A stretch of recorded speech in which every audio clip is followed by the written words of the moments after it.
Hello and welcome back. This is the coloring video for the Evil Clown. This is going to be the first long video because I got it all figured out. So now I can do coloring videos as one full video instead of 2 or 3 smaller, partially done videos. I'm excited to actually be able to do full videos now and to, show you guys everything that I do instead of having to do a lot of work off to the side because I just don't have the filming time. Even though the videos are longer, I'm still going to be doing a lot of pre-work. Like, I'm not going to be choosing my colors on camera. That just takes way too bloody long. And right now, with moving, all of my markers are currently in a box. So it's really, really hard to pick colors quickly because there's a lot of digging involved. On the topic of colors, when I designed up this one, my original thought was red and black. No, not because of Harley Quinn, but those are my favorite colors. So they're kind of my default. But when I actually got working on it and I was choosing my colors, of course I did the hair first and then I picked the skin tone, which you can see sliding across my table. But then when I thought about the black, I didn't like the idea. It would have been too much, but I still wanted a predominantly dark color. So I actually went with a more bluish red, not to be mistaken with purple. As stupid as that sounds. The classification of the markers I'm using are BV, which is a blue-violet. So they have a kind of purple look to them, but not as much as, what we associate with purple. So it was still nice and dark and still downplayed. And once I got the colors picked and I started getting the colors down, I feel I didn't need the black, which was nice. So I didn't make a mistake in my color selection. Mostly because I think I hate myself. I decided on,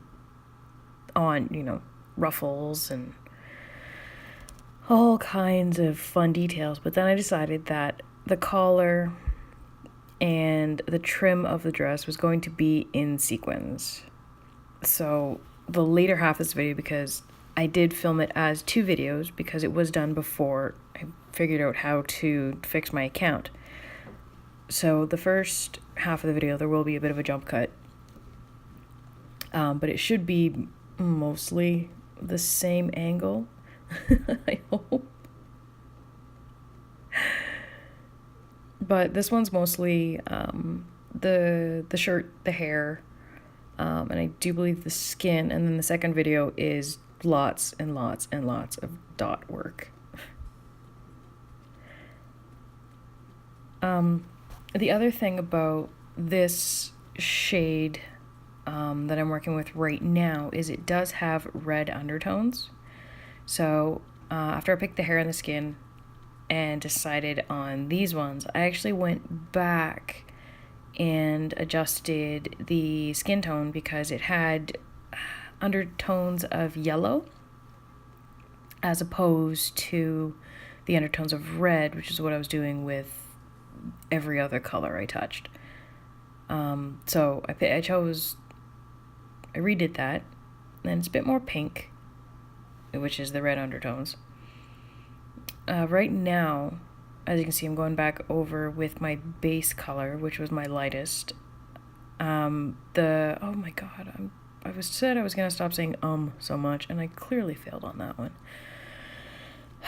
Okay.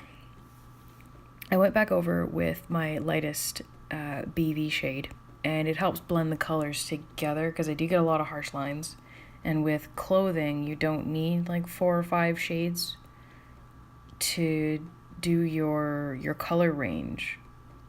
Because I find if you get too much, it starts looking plasticky and not like a fabric. So I usually limit myself to 2 to 3 colors for most fabric base, and usually I don't do a wide gradient. Like I don't have like super lights and then super darks, because then when you start getting like white highlights or anything close to white, it starts looking like you've got a reflective shine, and then it looks like they're wearing plastic. Which, on one hand, there's a time and a place for that.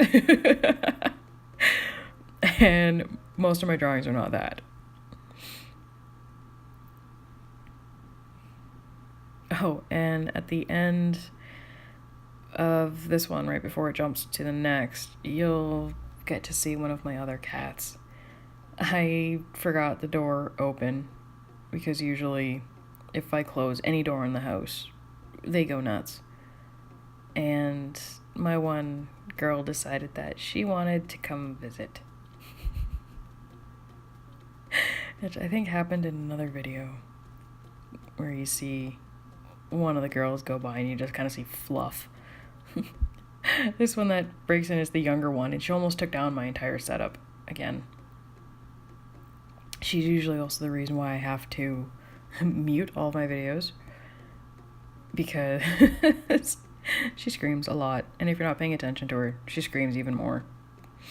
So I'm usually editing out cat noises and background noises. Be thankful I figured out how to mute.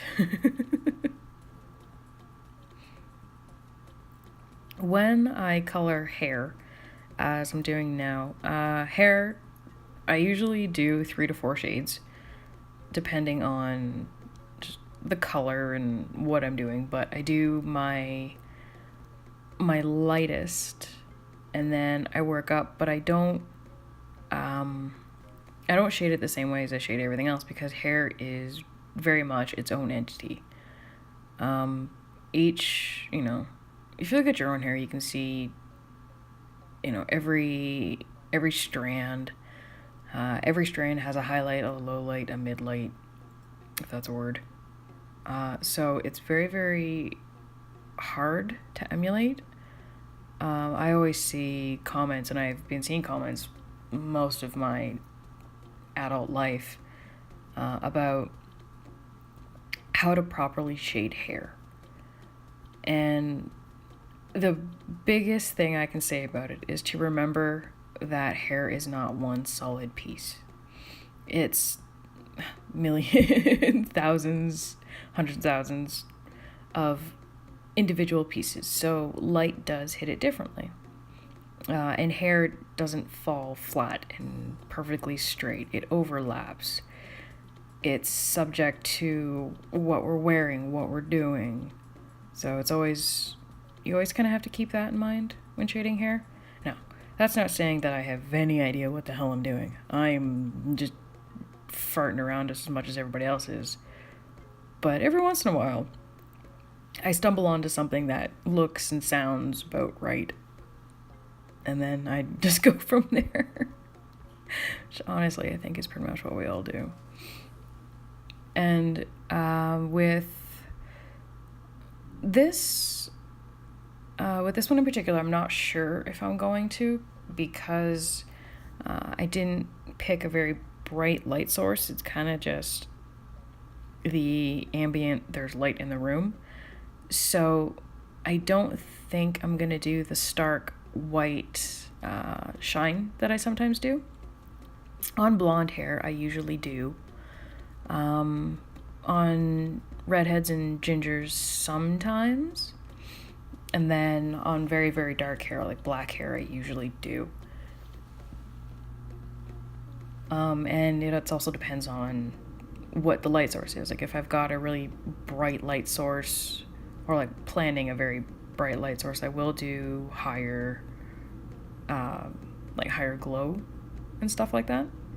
But This one, I'm not really sure if I'm gonna go that far or if I'm just gonna leave it kind of, there is light somewhere in the room. And not so much as, well, she's standing under a light or outside. And the biggest thing, too, about hair is I do it even when I'm coloring the base so that I get those nice streaks that I usually blur out in the rest of it. But I follow the line of the hair. The more I look at it, the more I think I kind of muddled up the bit of hair falling over her right shoulder, because it doesn't look like it's reacting to the collar behind her, which I kind of think it should. But that's what I mean about, hair reacts to what you're wearing. Sometimes it falls forward over the shoulder and it's not straight. So then the highlights would be the highest point, like the top of a shoulder or the top of like a hood or something, because that's the furthest up. And I'm really sorry if you just got a lot of ambient background noise. It is windy as balls outside, and somebody just slammed a door on their car, but that could be a block away, and the wind's just blowing the sound over here, so I'm really sorry if this isn't as quiet as it could be.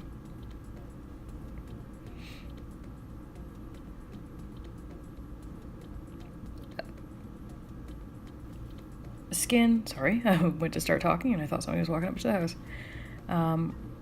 When I color skin, same deal, I start with the lightest and then just work my way up to the darkest tones. I find when I do skin, I always grab too many colors, but it's better too many than too few, and then just don't use the ones you have. I do that a lot for a lot of things, especially when I'm working with gray.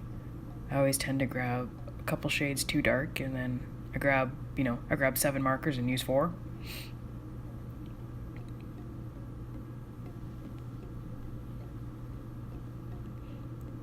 There are parts on this that I've left in the white, because she does have face paint, and then the bells.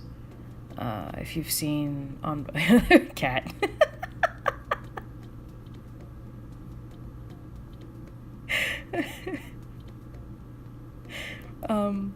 But I left some of the areas white because when I make prints, I'm just gonna go over cat. When I'm gonna go over with silver when I make prints, and usually I just do it ahead of time so that it kind of reminds me to hand embellish them. But with everything packed, I don't remember where my metallic markers ended up. I've looked for them, and they're not where they should be. So that was something that would have to wait. And yes, that was the jump cut. And I do believe I finished coloring the skin off camera because of the time slots and because I had so much left that I wanted to do.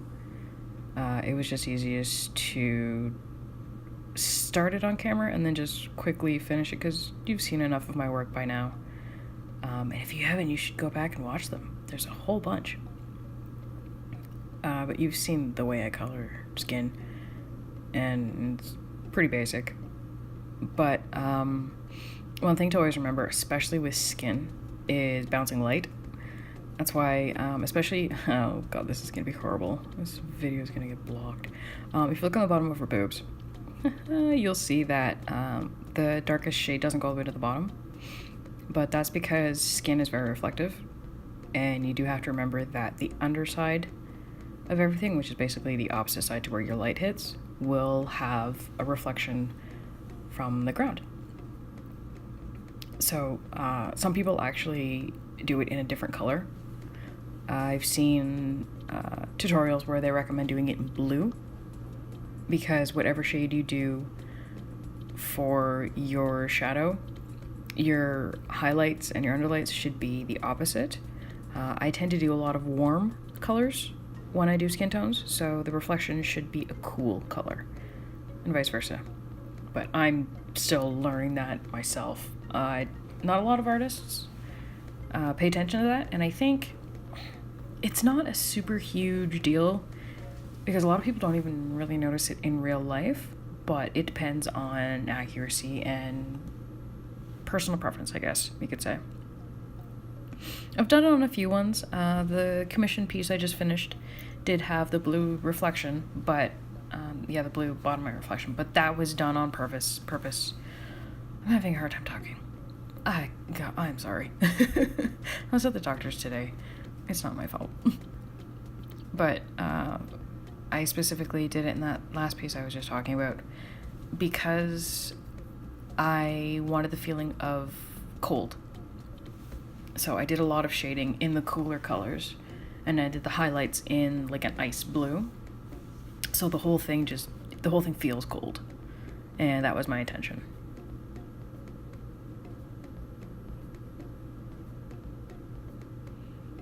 And please ignore how horribly disgusting my desk is.